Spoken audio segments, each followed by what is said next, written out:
Eight grade कक्षा 6 विज्ञान पाठ 8 शरीर में गति। इसके अंतर्गत लेते हैं कि हमारे शरीर क्वेश्चन है हमारे शरीर के लिए संधि की क्या उपयोगिता है। तो इसका जवाब कुछ इस तरह देना है कि हमारे शरीर की विभिन्न गतिविधियों एवं विभिन्न प्रकार की गतियों के लिए शरीर में अनेक प्रकार की संधियों की उपयोगिता होती है। अगला प्रश्न है कशेरुका किसे कहते हैं, एक मेरुदंड में कितनी कशेरुकाएं होती हैं। तो शरीर का मेरुदंड अनेक छोटी छोटी अस्थियों से बना होता है जिसे कशेरुका कहते हैं। एक मेरुदंड में 33 कशेरुकाएं होती हैं। अगला प्रश्न है घोंघा किस प्रकार चलता है। तो घोंघा में एक मोटी मांसल संरचना होती है। यह मोटी संरचना इसका पाद अर्थात पैर है जो पेशियों का बना होता है। यह पाद लहरदार गति करता है जिससे घोंघा चलता है। अगला प्रश्न लीजिए हम अपने शरीर की अस्थियों को किस माध्यम से देख सकते हैं। तो हम अपने शरीर की अस्थियों को एक्सरे के माध्यम से देख सकते हैं। अगला प्रश्न लीजिए कंदुक खलिका संधि शरीर के किस अंग में पाई जाती है। तो जी कंदुक खलिका संधि शरीर के जांघ और कंधे पर पाई जाती है। इस पे लिख दीजिएगा, यहाँ पर लिखा नहीं है पर लिखने कंदुक खलिका संधि कहाँ पाई जाती है तो यहाँ पर लिख देना है। ये यहाँ पर लिख दीजिएगा, अभी लिखा नहीं है इसमें।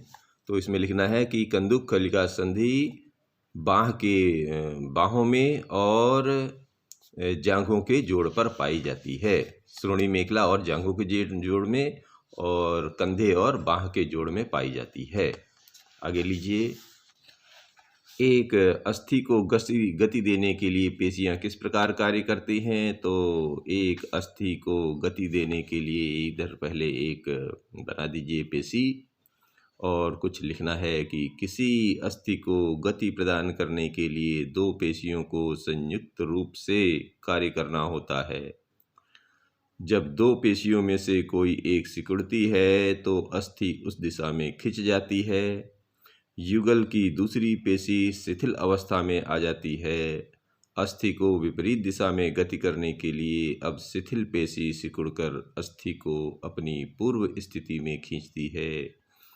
पेशी केवल खींच सकती है, वह धक्का नहीं दे सकती। अब आइए इसमें अगला प्रश्न हमारे सिर की अस्थियों के बीच की कुछ संधियां अन्य संधियों से भिन्न हैं। अस्थियां इन संधियों पर हिल नहीं सकती, ऐसी संधियों को अचल संधि कहते हैं। और इसका लिख देना है ऊपरी जबड़े एवं कपाल के मध्य अचल संधि पाई जाती है। प्रश्न यही था कि अचल संधि क्या है तथा यह हमारे शरीर के किस भाग में पाई जाती है। तो ये उसका जवाब था। आगे लीजिए केचुए के शरीर की रचना किस प्रकार होती है, यह कैसे गति करता है। तो जी यहाँ केचुओं की गति की कुछ फोटो बना दीजिए ऐसे और लिखना है कि केंचुए का शरीर एक सिरे को दूसरे सिरे से सटाकर रखे गए अनेक छल्लों से बना प्रतीत होता है। केंचुए के शरीर में अस्थियां नहीं होती हैं किंतु इनमें पेशियां होती हैं। इन्हीं के संकुचन और फैलाव से केंचुआ गति करता है। इसके शरीर में चिकने पदार्थ होते हैं जो इसे चलने में सहायता करते हैं। आगे लीजिए कि उपास्थि से आप क्या समझते हैं, कोई एक उदाहरण दीजिए। तो मानव शरीर में कंकाल के कुछ आंतरिक अंग भी हैं जो हड्डियों जितने कठोर नहीं होते हैं और जिन्हें मोड़ा जा सकता है, इन्हें उपास्थि कहते हैं। उदाहरण के लिए लिख देना है कान की कर्णपाली एक उपास्थि है।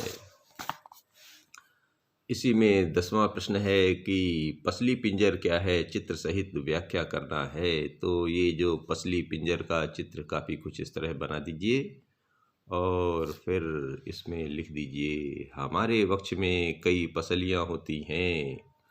ये विशेष रूप से मुड़ी हुई होती हैं।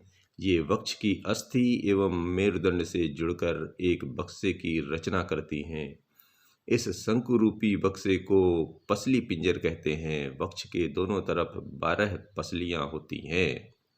हमारे शरीर के महत्वपूर्ण अंग इसमें सुरक्षित रहते हैं। अगला प्रश्न लीजिए।